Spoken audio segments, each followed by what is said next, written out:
माननीय अध्यक्ष महोदय, आपने मुझे मान संख्या 45 वन एवं पर्यावरण पर बोलने का अवसर दिया, उसके लिए बहुत बहुत धन्यवाद। माननीय अध्यक्ष महोदय, हमारी सरकार बने लगभग 1.25 साल हो गया और उस 1.25 साल के अंदर वन एवं पर्यावरण के लिए माननीय मुख्यमंत्री भजनलाल शर्मा जी ने जो निर्णय लिए उसकी पूरे देश भर में प्रशंसा हो रही है।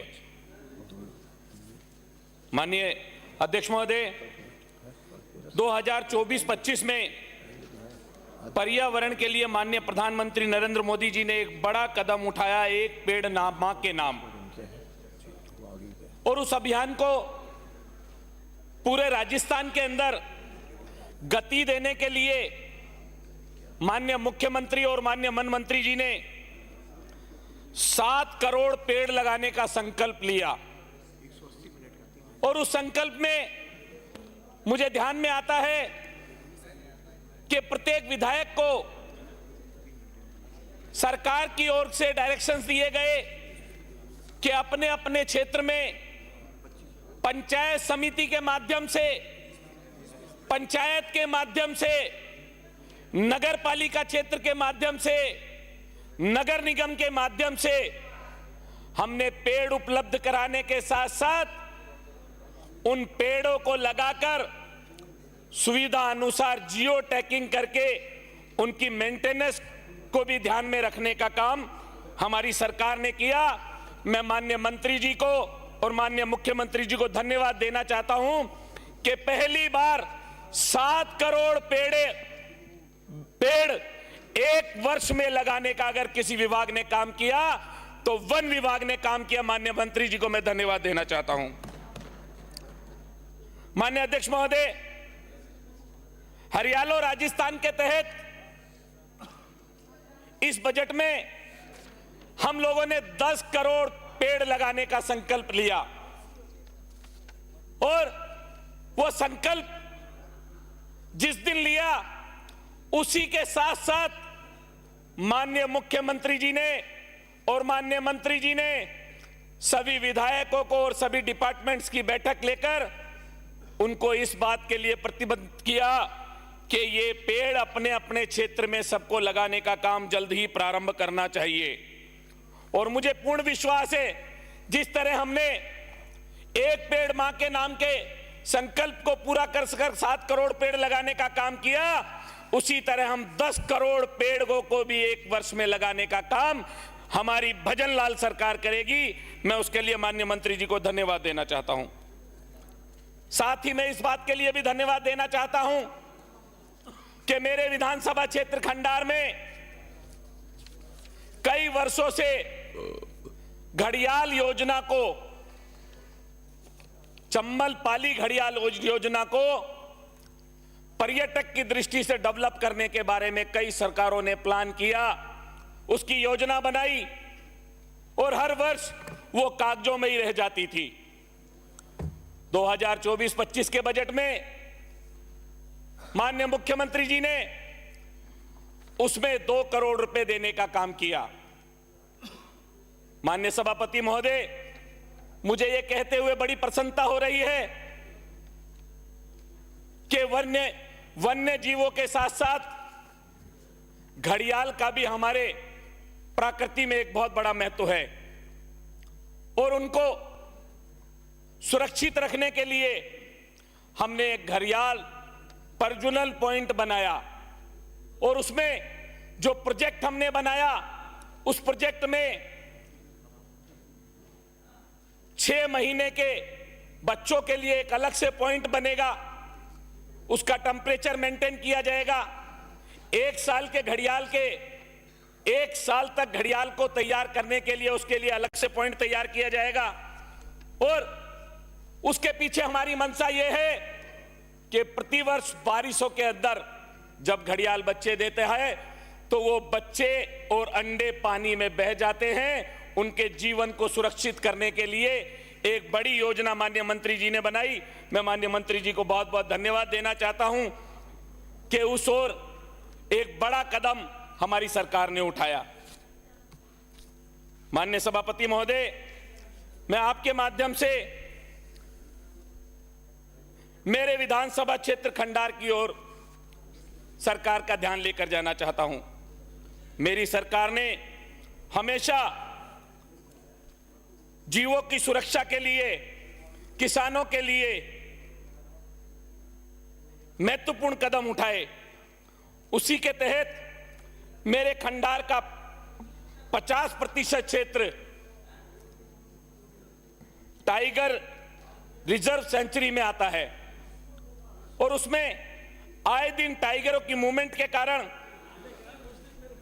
किसानों पे सभापति टाइगर की एक जितेंद्र जी एक सेकंड, ब्राजी प्लीज। ये ब्यूरोक्रेट्स की दीर्घा खाली है, अभी बुलाते। ये एक अच्छी स्वस्थ परंपरा नहीं है, तो आप आदेशित करें ताकि इसमें जो ACS वगैरह वो आके बैठे। हम लोग बोल रहे हैं तो टाइगर की मूवमेंट के कारण हर वर्ष कई किसानों की मृत्यु हो जाती है और उन किसानों को मात्र 5 लाख रुपए सरकार के माध्यम से दिए जाते हैं। पिछले दिनों माननीय मंत्री जी ने एक बैठक लेकर सभी अधिकारियों को निर्देशित कर एक आंकड़ा मंगवाया था और मुझे पूर्ण विश्वास है कि उस 5 लाख रुपए के पैकेज को बढ़ाकर 10 लाख रुपए करने का जो प्रयास सरकार की ओर से जो कदम उठाया जा रहा है, निश्चित तौर पर वो किसानों के हित में बहुत बड़ा कदम होगा। माननीय सभापति महोदय, जब हमारी सरकार की बात चल रही है तो पिछले दिनों नेशनल पार्क की परिधि में आने वाले जो कंस्ट्रक्शन जोन थे उनको 1 किलोमीटर की अवधि में करने का काम पिछली सरकारों ने किया, जो कि किसानों के हित में नहीं है, गांव के हित में नहीं है, शहरों के हित में नहीं है। जहां जहां भी गांव के समीप फॉरेस्ट एरिया है, वहां किसानों को आए दिन बड़ी समस्याओं का सामना करना पड़ता है। कहीं पर निर्माण करने में समस्या, कहीं पर बने हुए मकान की रिपेयरिंग करने की समस्या। और जब इस समस्या से हमने अवगत कराया तो माननीय मुख्यमंत्री जी ने एक इसकी बड़ी बैठक ली और बैठक लेकर सबको निर्देशित किया कि इस ओर हमें एक बड़ा काम करने की आवश्यकता है, क्योंकि इको सेंसिटिव जोन जो टाइगर क्षेत्र के जहां भी फॉरेस्ट एरिया आता है उसमें 2002 से और 15 का एक एक्ट बना हुआ है। उसमें जब तक संशोधन नहीं किया जाएगा, मुझे लगता है ना तो गांव से सटे, ना तो जंगल से सटे हुए गांवों का विकास हो पाएगा और ना ही विस्थापन की प्रक्रिया को गति मिलेगी। मुझे ध्यान आता है कि पिछले 2 सालों के अंदर मेरे विधानसभा क्षेत्र के 17 गांव, रणथंभौर, सरिस्का, धौलपुर, करौली, रामगढ़, इन सभी जंगलों के मिलाकर लगभग 106 गांव जो फॉरेस्ट द्वारा विस्थापन की सूची में डाले गए थे, लेकिन सरकार के जटिल नियमों के कारण ना तो पर्यावरण की और वन की ओर ये के पक्ष में इन लोगों का विस्थापन हो पा रहा है और ना ही हमारे किसानों को परेशानी का सामना करना पड़ रहा है लगातार। माननीय सभापति महोदय, हमारे समय में जब पिछली हमारी सरकार थी तो किसानों के लिए विस्थापन में 2 तरह के पैकेज थे। उन पैकेज में पहला पैकेज जिन किसानों के पास 1 हेक्टर 1.6 हेक्टर भूमि होती थी, उन किसानों को उतनी ही भूमि देकर आवासीय जमीन विस्थापन क्षेत्र में उपलब्ध करा पर उनका विस्थापन किया जाता था। और जिन किसानों के पास भूमि नहीं होती थी, उन किसानों को 6 बीघा भूमि और विस्थापन का पैकेज दिया जाता था। लेकिन पिछली कांग्रेस सरकार ने एक ऐसे नियमों को पिछली सरकार एक ऐसे नियम को लेकर आई जिसमें किसानों के पैकेज को घटाकर डीएलसी रेट पर ले आए। जहां पर जंगल बसा हुआ है, माननीय सभापति महोदय, वो बहुत पिछड़ा हुआ क्षेत्र है। मुझे ध्यान में आता है मेरे विधानसभा क्षेत्र के अंदर सैकड़ों गांव ऐसे हैं जिनकी डीएलसी रेट मात्र 20,000, मात्र 25,000, 30,000 रुपए बीघा है। मैं पूछना चाहता हूं कि यह निर्णय करने से पहले क्या पिछली सरकार ने यह सोचा कि डीएलसी रेट में 30,000 रुपए में जो किसान को हम मुआवजा देंगे, क्या कहीं वो जाकर विस्थापित रह पाएगा? क्या उसको 25,000 रुपए, 30,000 रुपए डीएलसी रेट पर जमीन मिलेगी? किसानों के लिए माननीय सभापति महोदय एक इतना घातक कदम था ये। उसके बाद से पूरे 1.5 वर्ष के अंदर एक भी किसान ने अपने घर को छोड़कर विस्थापन नहीं किया। सभापति महोदय, मैं आपके माध्यम से निवेदन करना चाहता हूं, पिछली सरकार ने जो ये निर्णय लिया, इस निर्णय से किसानों को तो नुकसान हुआ ही हुआ, वन्य जीवों को भी नुकसान हुआ। सभापति महोदय, जहां पर जानवर की मूवमेंट होती है, टाइगर की मूवमेंट होती है, ना तो वो वहां पर किसान अपने आप को सुरक्षित मानता है और ना ही जानवर अपने आप को सुरक्षित मानता है। और आए दिन ऐसे हालात बन जाते हैं, औसत साल में 5 से 7 घटनाएं ऐसी हो जाती है जिसमें किसानों का और टाइगर का आमना सामना होता है और उसमें किसान को कई बार किसानों को अपनी जान गंवानी पड़ती है।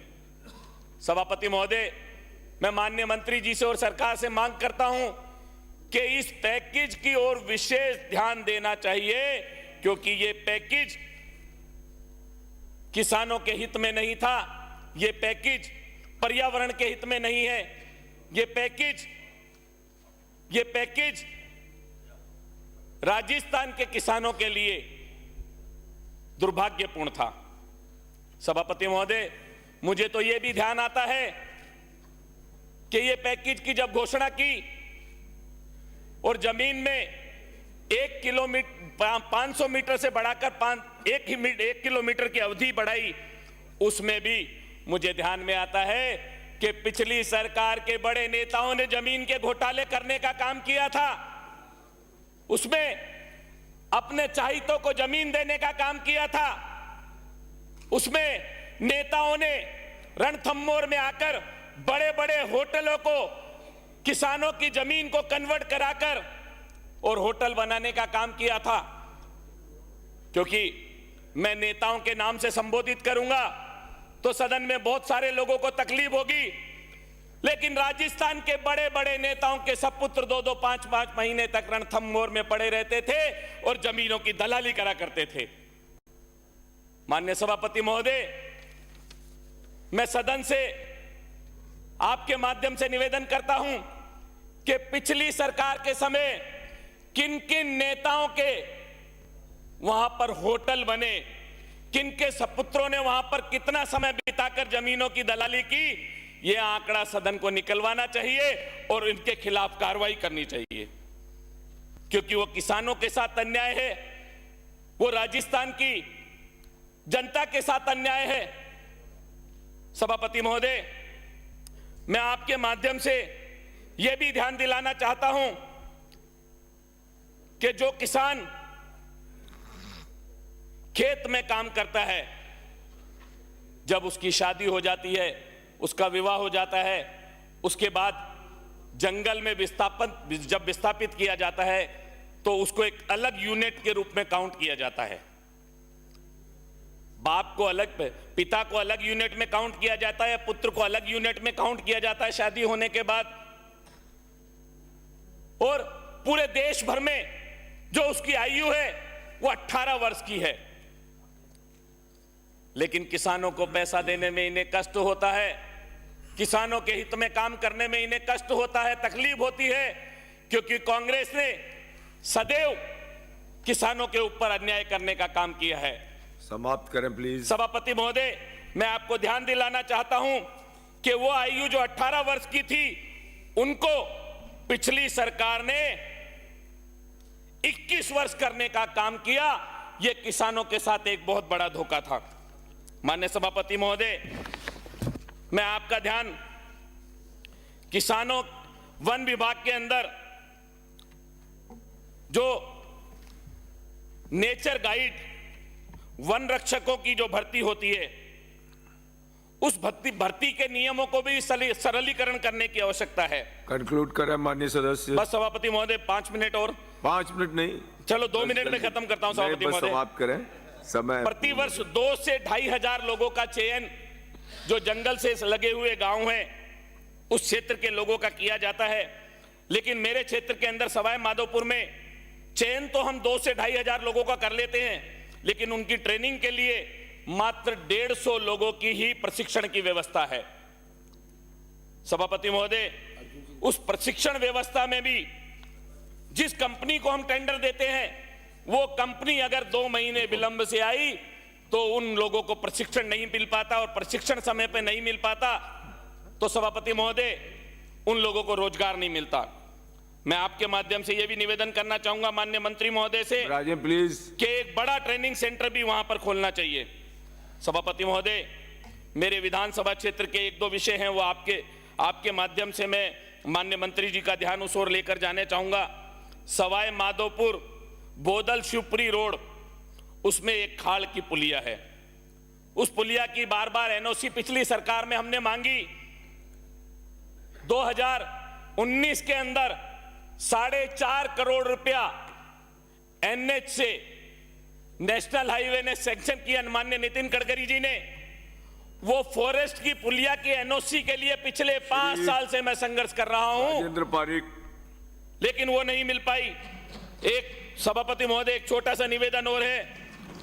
हमारे यहां पर एक लसोड़ा रोड है, उसकी भी एनओसी का जो विषय है वो माननीय आपके माध्यम से मैं निवेदन करना चाहूंगा कि उसको भी देने का कष्ट करें। बहुत बहुत धन्यवाद सभापति महोदय।